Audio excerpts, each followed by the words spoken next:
Hello, this is Scott Lloyd, President of MTM Services. Glad to be here with you today. And I say with you, obviously with you virtually, which makes sense. I know everybody has had to adjust in this last year and get used to all the Zoom meetings and go-to meetings and virtual care. So it's fitting that we're doing this conference virtual this year. But this is my 17th year in a row presenting at a National Council conference. My first one was back in 2004. So glad to be able to have this opportunity to speak with you today about a very important topic for everyone, regardless of what you're doing, which is how to make change happen. So we're going to jump into our slides today. And obviously, for those who are going to be watching this later, I'll be chatting live with you because I'll be watching this with you and probably cringing at some of the things that I say or do at some point during the presentation. But let's go ahead and jump in and get ourselves started here. So today we're going to be talking about why change efforts fail. Obviously, you can see the picture of what I look like when it's not COVID. I don't have my COVID hair and COVID beard. But again, as I already said, enjoy doing this work for the National Council for MTM and obviously doing SBQ on data work as well. What you'd want to know about me is that, again, we've worked with over 1,000 providers in 47 states and 2 foreign countries. And we work really hard to get results for the folks that we work with. Is something that's very important to us, and we take our job very seriously because we get to help those who help. And that's our mission and our vision. So we enjoy doing that every day. But let's go ahead and jump in. Our learning objectives are very straightforward. What does a successful change look like? That's one of the big keys of what we want to be able to talk about. What holds teams back? That's obviously one of the things that we want to be able to look at and causes teams to retreat from a successful change. And what's the importance of communicating what you're doing with data as you go to make these types of changes happen? Now, what you're going to see today is I've rewritten this presentation multiple times. It's, I think, been probably a running joke for the National Council staff every time we've rewritten this. But what we're looking at is that I try to break it out into 3 distinct sections and kind of have, but as you're going to see, we're going to start giving data examples even in section 1. Because I think it's important to really tie all this together and kind of show you exactly what we're talking about. So you'll see that as we go through. So let me just jump in and I think you'll be able to follow along. So one of the first things that we want to look at is why is it so challenging even to just agree on a change, to agree on change concepts? And I think it's important to understand that everybody has a different filter. In this particular case, the filters for us really tie back to, who are you as a person? Where have you been in life? What have you done in life? What you've experienced, and obviously a lot of times what hat you wear within the agency. When we go in and we do consultations all the time, we'll ask questions like, what motivates your staff? And we'll hear 5 different answers at the same time, all of which are based upon that person's filter, what they do, what their experiences are, and what's the most important to them. So it's just important to acknowledge that sometimes we have to really try to find that middle ground and find what works. But it kind of comes back to me to what we call the social media principle, which is simply social media is a wonderful place to basically tick off a lot of people simultaneously for different reasons. So you go and you post something that you meant one way and everybody reads it based upon their internal filter. So when you look at a change, we thought it important to try to get away from thinking of a perfect change that's going to make everybody happy, because one of the things you want to kind of cozy up with is that you probably won't. You'll probably have things that hit people different ways, and that's okay. We just have to try to find, again, what are our main principles, and we're going to talk about that as we go through today. But we thought it good. Let's establish what is a successful change. What should it do? Because a successful change should benefit you, it should benefit your consumers, and it should benefit your staff. And I know that sounds really kind of blue sky scenario, but it's the truth. If we're putting a change in place that's taking us backwards, what's the point? And so, taking it a step further, changes should, reduce repetition. They should reduce extraneous data capture. They should reduce time to care, should reduce documentation time in our processes, should reduce staff turnover. Actually, those two are tied together. Should reduce billing errors, should reduce miscommunications, reduce management's time and decision making, by building leadership elsewhere in the organization, and it should reduce costs. These are the things that a change should do. And so for teams, a lot of times when they look at that, again, it seems like, that blue sky scenario list, but the reason we want to do it is because if we do these changes correctly, they will converge and they will work to give us higher quality care. They'll also work to help our staff's job satisfaction, which reduces turnover, And as you're going to hear, that's a big focus for us in what we do with teams every day. Now you look at this list, and some folks may say, okay, well, that's it. That's the end of the call. We know what a successful change is. Let's move on. But the reality is, for teams, even though we know what a change should look like, it doesn't always go that easily. It doesn't always come out that way, and so we have to go further. And so sometimes the question is, do we actually know what to do? And the answer is yes. We can tell you, and that's what we're experts in. And so all I can relate to you is what I know and what I do, for a living, and the rest of our team as well. For each one of those areas that we talked about, we know exactly what's required. We know exactly what it is that we would want to work with teams on to be able to help them get to the target or the goal that they're trying to accomplish. So folks would probably say, okay, well, there you go. So that's it. You just have to tell them what to do when they do it. And I wish it was that easy. If it was, everybody would probably be consultants, or maybe we wouldn't have any consultants because, we wouldn't have anything to talk about. Folks would just take it and run. The reality is that even when we go through and tell folks exactly what they need to do, they're not always convinced. And so we have to really be able to go back and ourselves learn to communicate in a way that helps teams see what it is they need to do and to help them move forward. And so sometimes, when folks are looking at this, one of the big questions is, well, what's the problem? Are there not, successful change examples? Are we beta testing or something? Is that what's going on? Or, are we the first pioneers that have to prove that the earth isn't flat? And the answer to that is also no. And so kind of tying in the data theme, that's one of our main learning objectives. Let's take a second, let's talk about what successful changes look like. Because again, we've been there, we've done that. We know what they look like. And we've worked with the council, again, to work throughout the country and actually internationally to help teams attain positive changes. And here's what it looks like. When you go through and you look at something like data mapping or documentation redesign, to understand that the average team, when they go through and do that process, removes 62% of the current data elements that they're capturing right now. Think about that. Think about your assessment. Think about how many staff are burned out by the assessment. Think about cutting it in half while still keeping the clinical quality in place that you need. That's what teams are doing with that type of change. And this is an example from a team where they had started off with 1,960 data elements that they were capturing. And by the time they were done, they ended up with 596, which means they're now collecting 70% fewer things to get someone successfully into care. Imagine how much better that is for the consumer and for the staff, because man, almost 2,000 questions. If you weren't depressed when you started, you'll be depressed after 2,000 questions. And that's just the reality. When you look at a statewide example, in the state of Massachusetts, when we were lucky enough to be able to help Vic DeGravio and ABH and those folks, they're a great team that worked really hard to go through and reduce 9,735 forms down to 33 forms in 9 months. Again, it's just showing that it can be done. We've already done it. We've done it all over the country, and teams all over the country have made these types of change. If you look at same-day access, this is just a treasure trove, and I'm going to bring this up a little bit more quickly. Again, you're talking about taking no-show rates to zero for same-day access, which again, same-day access is bringing somebody in for a diagnostic assessment. Just in time is bringing somebody in for a psychiatric service, and that's taking no-show rates from 40% down to below 10%.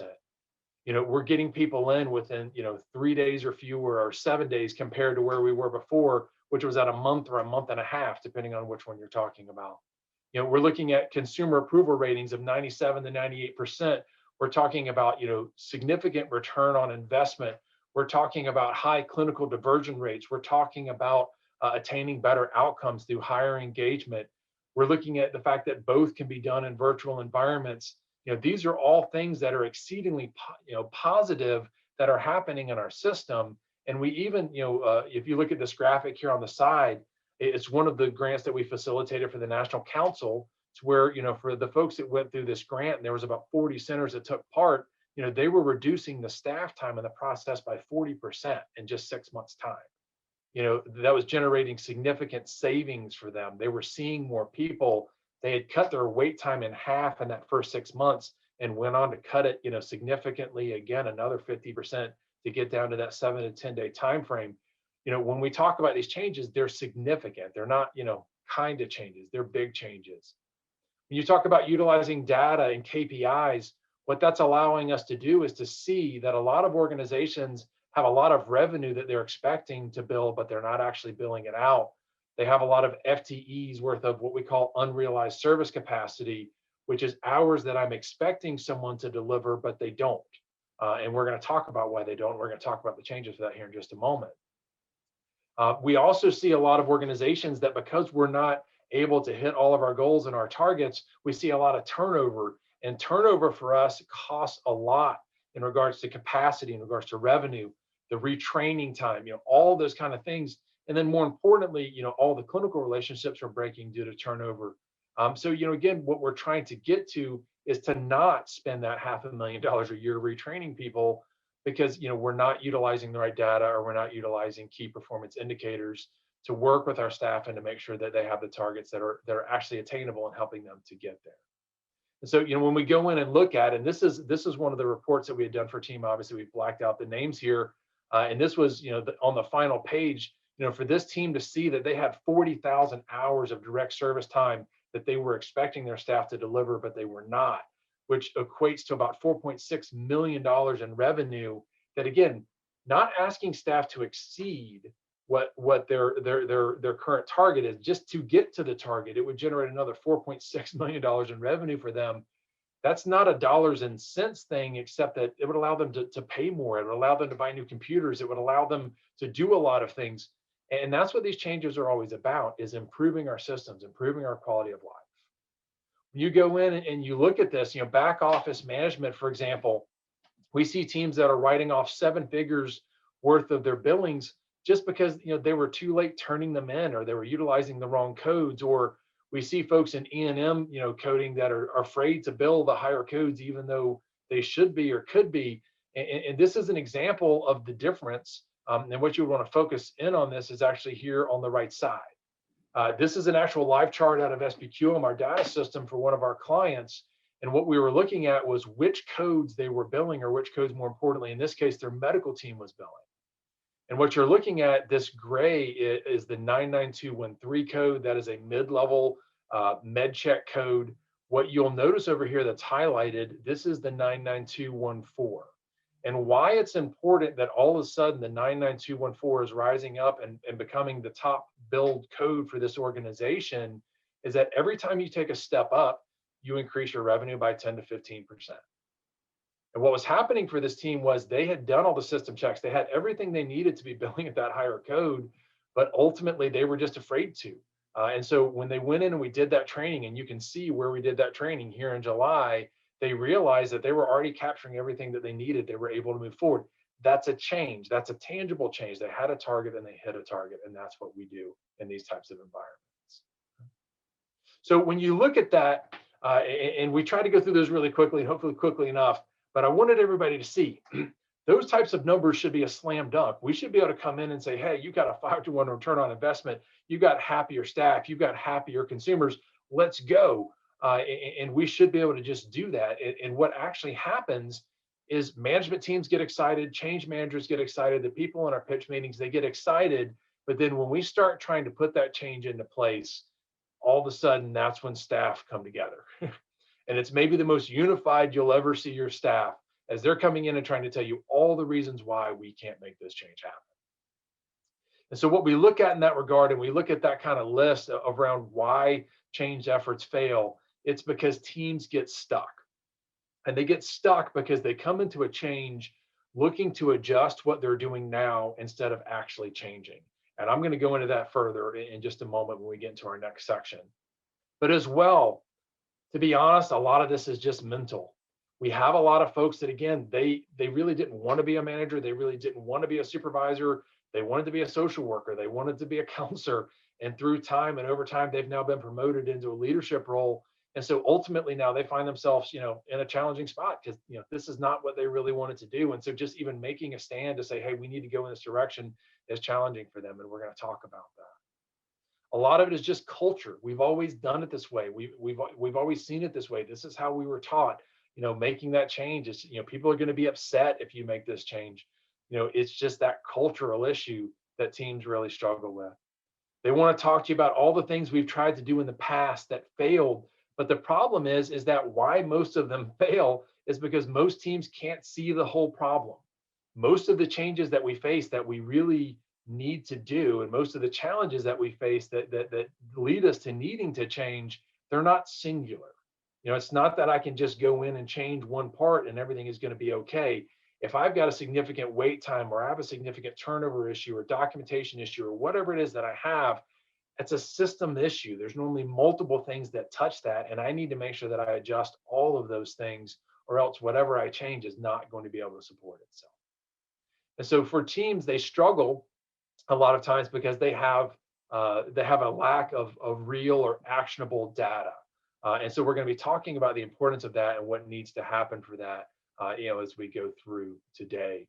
And again, what teams are actually doing, and I'm going to show you an example of that, is they use anecdotal data, which is again more opinion based. And so again, they get stuck. Or sometimes we see all of the above. But ultimately, for us, this is where teams are coming back and pushing back against you trying to make a change. And I want to talk to you about kind of what we do about that. Because if you don't make that stand and you don't really push your team appropriately into a change, it can lead to one of the more dangerous parts, which is that you think you've made the change, you think you're doing the change to fidelity, but you're not. And we're definitely going to go through that as well. So let's talk about the cycles. As consultants, we see teams in different phases.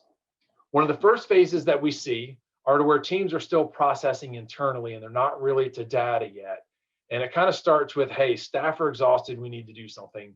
We need to make a change. And so we put together a committee. And sometimes we put together committees for the committees, and we talk and we meet, and we realize pretty quickly as the committee comes together, especially because it's mainly internal staff, that, hey, staff are going to be upset if we change this. And so let's process this change until we can figure out something that everybody will be happy with.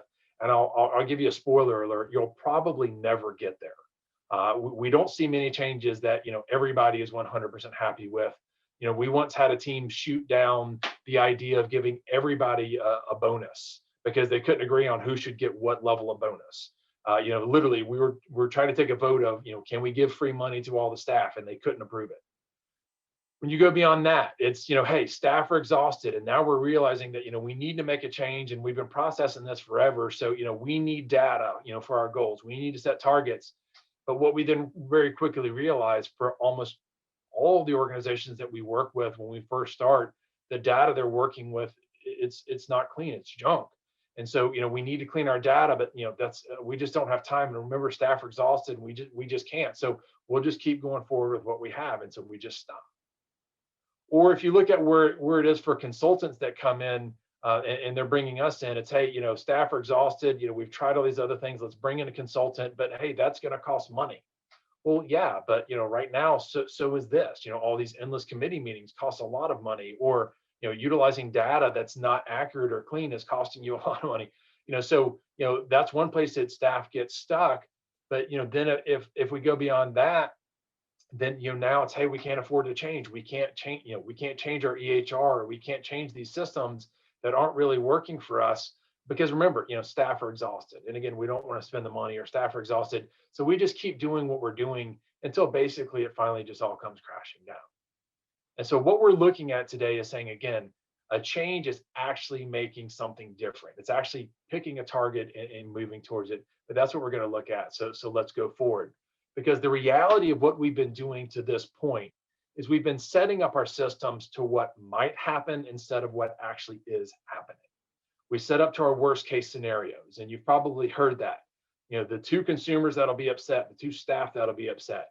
We set up to those folks instead of setting up to the majority of the people that we serve and empowering our staff to handle anybody who has extraordinary needs that would be outside of our normal systems. So we set up to the most inefficient ways possible traditionally. What we also see is that we're setting our systems up for what's best for us versus what's best for the consumer. We see this a lot across multiple systems, but to be honest, especially in medical environments. And that's something that we really need to be able to impact, and we need to be able to do something about. We have a lot of teams that have convinced themselves that talking about a change is just as good as actually making a change. And I hear that all the time, because we'll talk to a team and say, hey, you need to address this. And they'll go, oh yeah, we've talked about that before. Okay, that's great that you've talked about it. What did you actually do? What was your outcome? What did you actually change? And for teams, what I can tell you, and I'm sure a lot of you are feeling that, is COVID has magnified all of this. And all these areas that we were really behind and not really, where we should be, COVID has laid all that to bear. And so it's something that teams are really having to take a look at. And the last piece that I'm going to throw out there for you, this one for me is my one maybe soapbox topic for the day that I need for folks to understand in this particular case, that a wait list is the equivalent of not serving someone. And I continue to hear over and over again, honestly, especially in COVID times, hey, we're just gonna have to do a wait list. We're just gonna have to do a wait list. Well, we know from studying all over the country for decades that 30 to 40% of people that go onto a wait list, regardless of how long that wait list is, will never come off of that wait list. They'll go somewhere else. They'll end up somewhere else that you probably don't want them to be and they don't want to be. We have to make sure that if we have something holding us back from bringing people in, that we change. And that's what we're going to be looking at today, is how to make that happen. So let's jump into that. What's holding your team back? The number one reason that change efforts fail, and you saw this above, and I told you we were going to kind of drill into some of these individually. Teams are coming into the process and thinking, okay, I know Scott's telling me that we need to make significant changes to make something like just in time happen, but I really like what I'm doing now. So let me try to figure out how I can adjust what I'm doing now to get as close to possible as what Scott's telling me I actually need to do. Or Michael or David or Joy or Annie or Charlie, whoever the consultant they're working with is.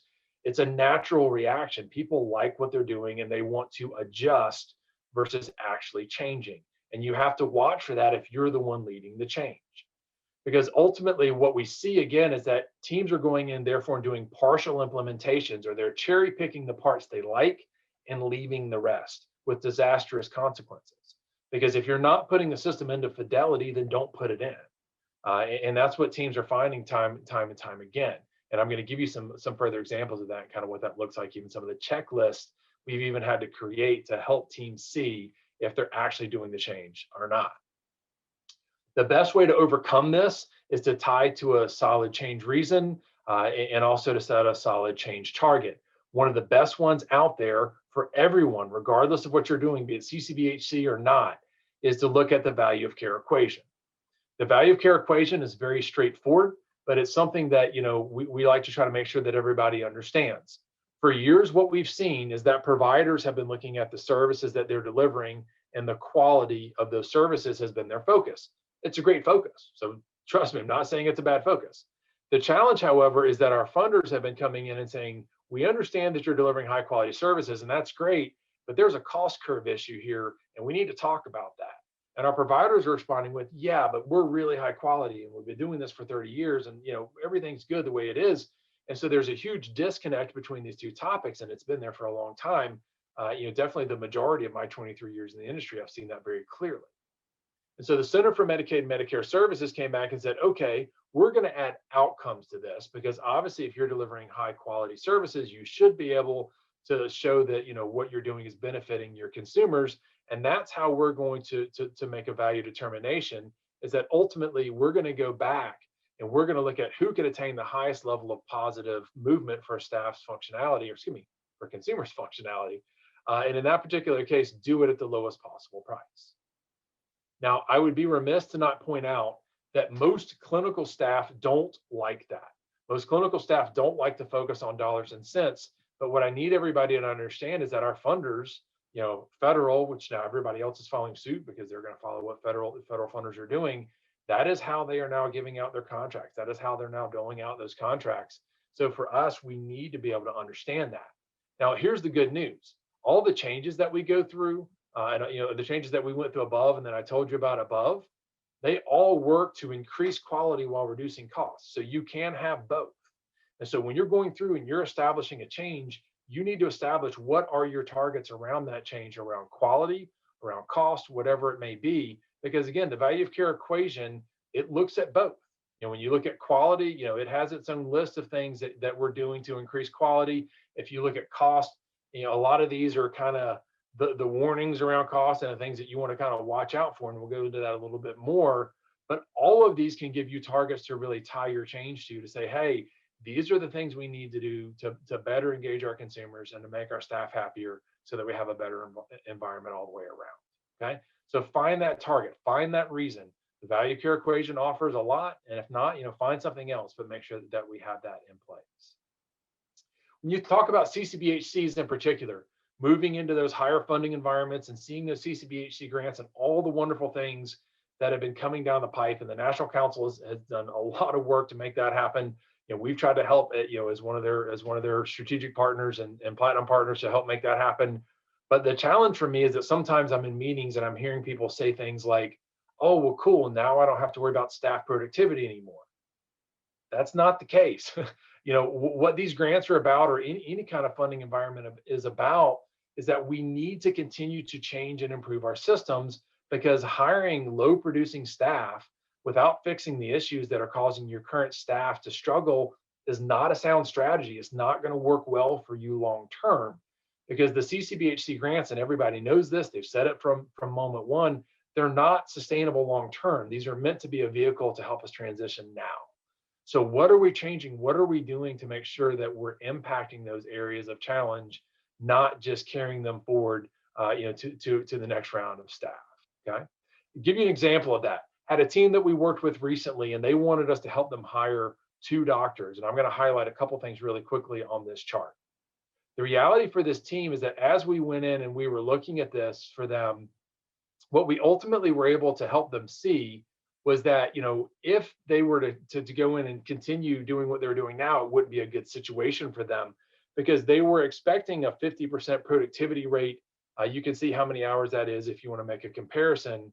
But what you really want to pay attention to on this chart is that at a 50% productivity standard, this would be their cost per hour, through the $361.50. Their average revenue per hour would be $150. That's their real, average revenue.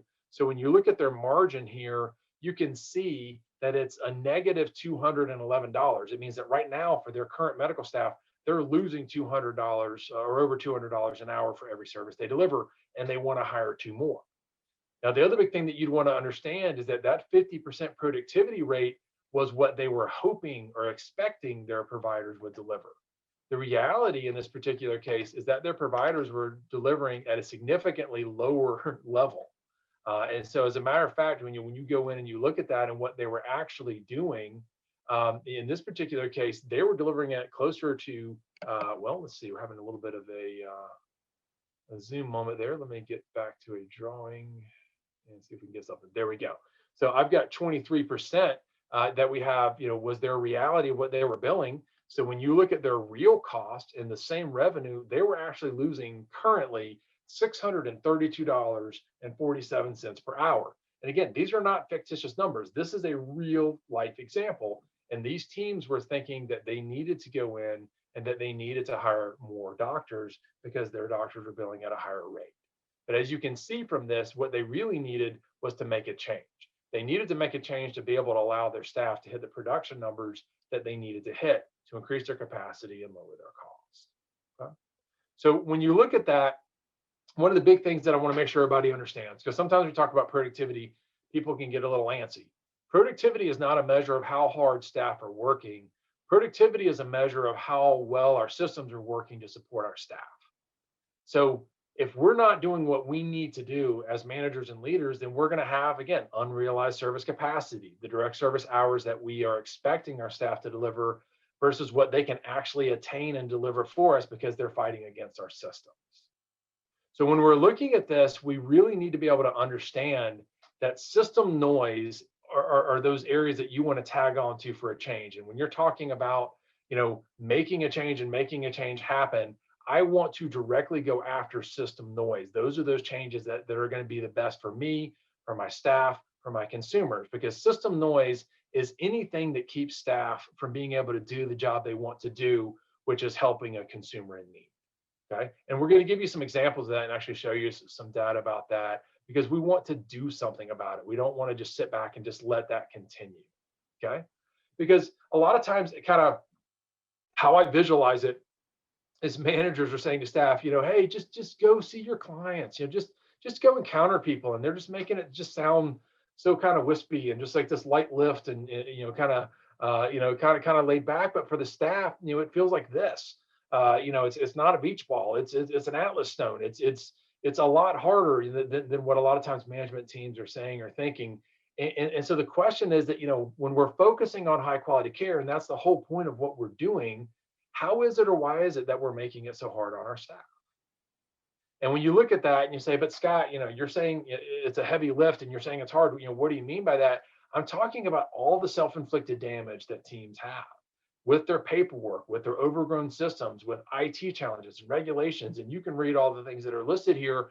These are all things that we're doing to ourselves. Now, again, a big part of the challenge for teams that are trying to make a change is they don't know which ones they really need to go after.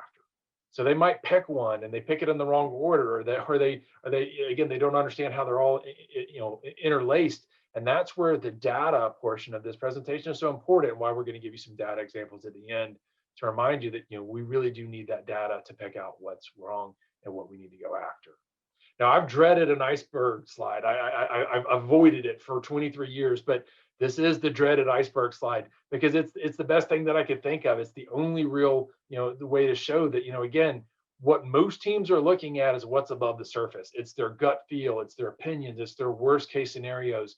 What we need to know is what's underneath the water.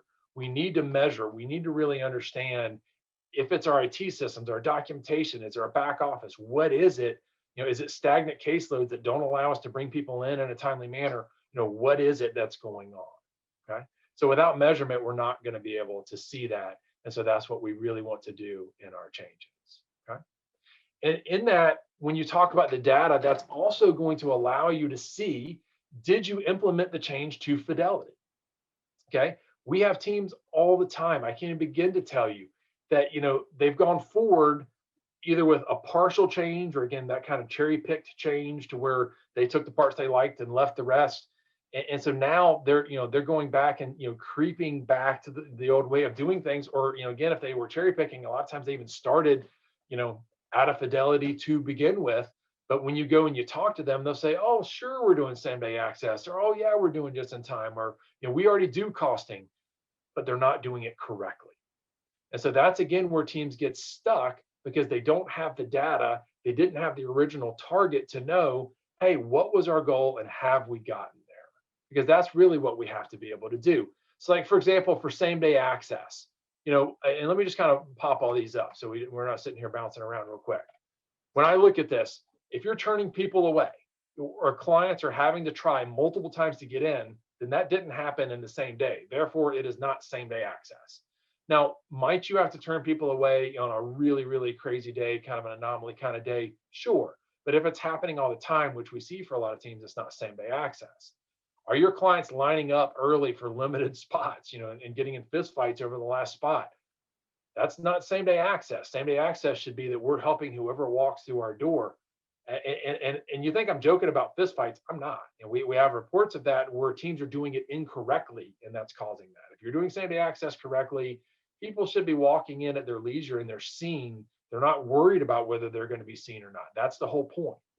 Are you doing assessments and treatment plans at the first meeting? Do your assessments take more than an hour?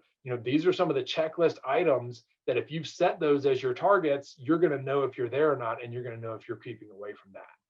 Some bonus questions that I'll throw out there. Do you have anywhere to put your folks once the assessment is complete? Do you have a follow-up appointment happening within a week? That goes back to that whole stagnant caseload thing we talked about before. If not, then again, you're not doing same day access to fidelity, because if I wait more than 2 weeks to get somebody in for a follow-up appointment, I know that there is a very high likelihood that I'm going to lose that consumer. So I did same day access, but for what? To lose them at the second appointment? It doesn't make any sense. Okay? So when you're making changes, it's about setting targets. And this gives you some great examples of targets. If you're doing costing, if I'm doing any of these things, here on the screen right now, if I'm dividing by 2,080 hours, if I'm using overhead percentages instead of my real cost, tied in my profit and loss, if I'm looking at, the revenue I'm expecting to receive versus what I actually received, again, for me, that's not a real costing. That's not costing to fidelity. So just make sure that, again, you understand when you're going to make a change, what you're actually trying to accomplish. Now, to give you an idea of how prevalent this is one of the actual marketing pieces we created for the top 5 signs you're not maximizing just in time. We have other ones as well for same day access and other things that we have actually had to send out to our clients and send out to people that we're getting reports that they're telling people they're doing same day access when they're not, to try to help them understand that, hey, you might think you made the change, but you didn't. Okay. So for us, it's to that level. And that's why we really want to kind of drive that home today about what it is that you're doing with your changes. And the final part for me, as we come into our last 10 minutes together here, is looking at how do we utilize data? How do we communicate to get that change where we want it to be and to keep that change moving forward? So when we go in and we look at this, one of the first big things to look at is we have to set a change target. You've heard me say that a couple of times, but I wanted to make sure I put it up here, on the screen for you to see. And don't stop until you get there. And how we do that with our teams, and you can do, whatever it is that you would like, but we use the Plan, Do, Study, Act cycle. It's known as TQM. It's been around since the 50s. It actually started in the 20s as a different cycle and was kind of matured in the 50s. But it's something that works. It works really well. It was put out by Deming.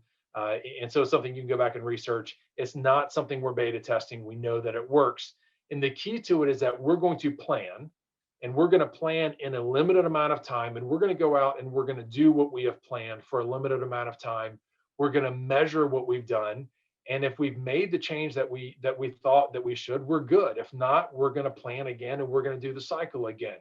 So if I've got a 40% no-show rate and I want to get that down to 15, if after my first round of changes we're at 25%, congratulations that you dropped at 15. But what are you now going to do to get that next 10? It's not a matter of if, it's not a matter of if we're going to change. It's a matter of how we're going to change. And we talk to our CEOs and our leadership teams about that all the time. But I feel like one of the leaders that embodied that the best was Debbie Bonnewell, works with Blue Ridge in Virginia. And I'll never forget, we came in and we had a huge room of people. And that made me a little nervous because the more people, the more opinions. And sure enough, we started talking about the change. And here came the questions. Well, but what about my people? And what about my people? And, I don't know about this and I don't know about that. And Debbie, I kind of gave her the look and she stood up, and I was hoping she would. And she did. She stood up and said, hey, we'll get to all of that. We're going to work through all of that. But what I need you to understand is that I need everybody to focus on the fact that we are going to make this change. So you're in this room and you're part of this team to try to help us determine how. So that's what I need from you. That's what I expect from you. This is our target, and we're going to get there within the next year. And they did, because Debbie did her team a service as their leader by setting a target and sticking to that target, so that it wasn't, sitting there negotiating about it forever, but instead it was actually making that change happen. Now, part of what we did for Debbie, part of what we do for other teams, is we communicate very clearly as we go.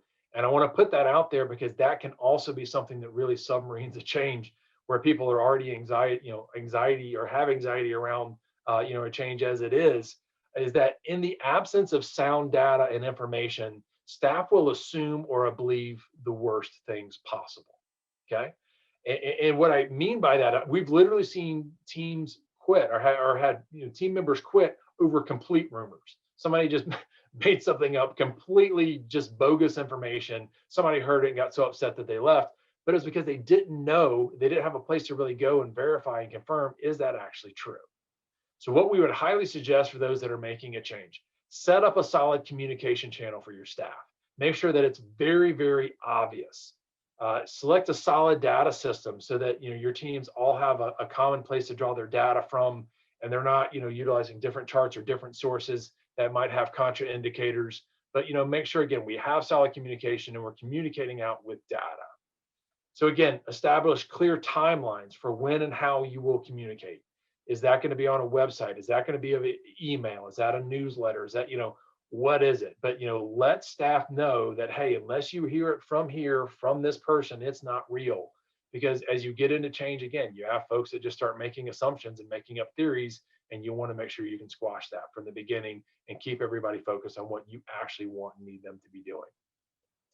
Select a solid outcome measure tool if possible. Our goal is to get to one. If not, try to minimize your outcome measure so that you're not comparing apples and oranges. But all of these things work together to give them what they need. Data, data, data, data, data. Your team needs that information. They need to know how they're doing in the change. if they're moving in the right direction, and you need to give that to them as the lead of your change. If not, again, they will stray. They will have, they'll get, those points of anxiety. You need to make sure that you're leading them so that they don't go where you don't want them to. Now, data.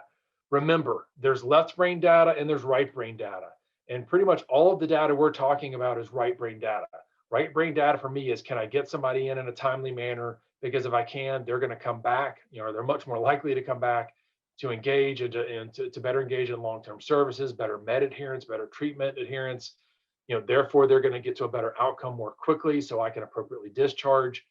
That's the kind of data that you really normally want to focus on.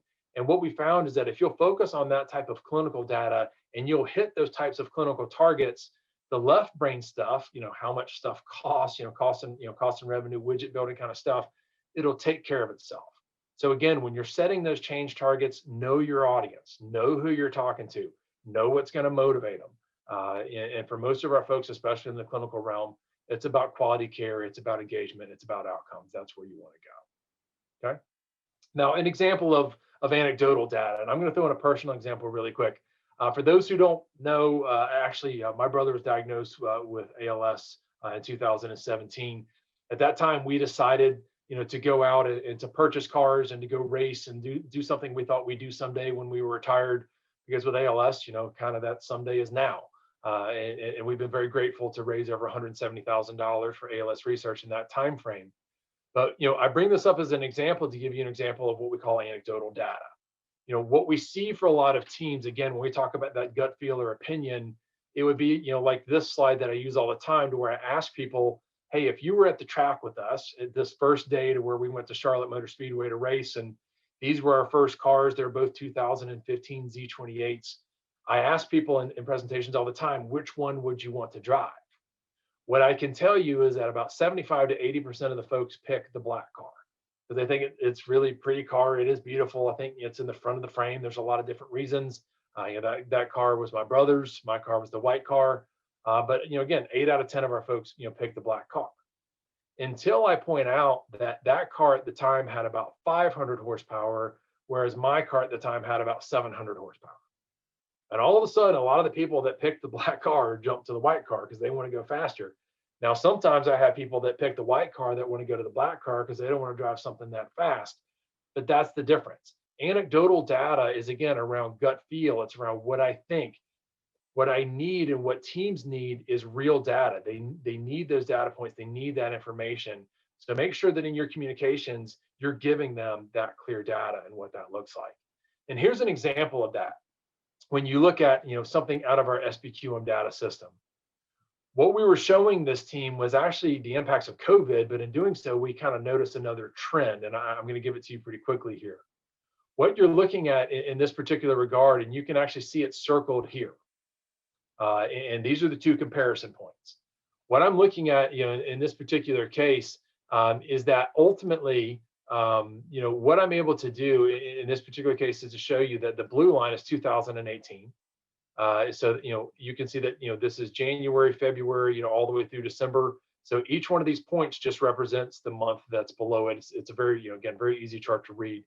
The teal line is 2018. The black line is 2019. The red line is 2020. So obviously you can see this huge dip, in regards to persons served. And that's what we're looking at, is unique individuals that we served. So that was kind of why we had done the chart, but we noticed something very quickly in this. And that's, again, the power of data, was when you look at this point over here to where I have 274 persons served is what it's saying, but that is including anybody that was scheduled for an appointment that turned out to be a no-show or a cancellation. When I come in and I measure over here, it's closer to 150 consumers that were actually seen. And look at that graphic picture, scheduling 274 people to only have 149 of those people show up and have a service. That's an example of data. But what you can also see in this particular case is as they put same-day access into place, which was here, and how now all of a sudden we have this massive ramp up to 208 people successfully seen per month for access appointments. That's an example of utilizing data to show, that things are getting better, that things are improving, and, we're heading in the correct direction. Okay. So remember, A successful change, but should benefit you, should benefit your consumers, and should benefit your staff. And you remember all these things of what a change should do. But I want to give you one of the most important pieces of advice that I can give any team, that we could give any team. And ultimately, what we're looking at here is a successful change. You'll know when you've gotten there because you'll be delivering the care that meets what you would want for yourself or for a loved one. So if you wouldn't recommend a family member or a friend, or you wouldn't come into care at your agency, you're not there yet. We want to make sure that we're giving to our consumers the best. We want to make sure we're giving to our consumers exactly what we would expect or exactly what we'd want to see. If you're not, look at why.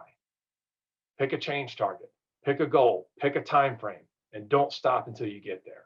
You'll be happier in the end. Your staff will be happier, which means they'll deliver better care, and your consumers will appreciate it. That's what we're here to do, and I know you'll do a great job. So thank you for your time today. I hope this information has been helpful, and I'll look forward to talking with you all. We have booth time set up that you can come and ask us questions, and or obviously I'll have been answering your questions during the chat. But again, just hope this was helpful, and thank you to the National Council for this opportunity to talk to you today.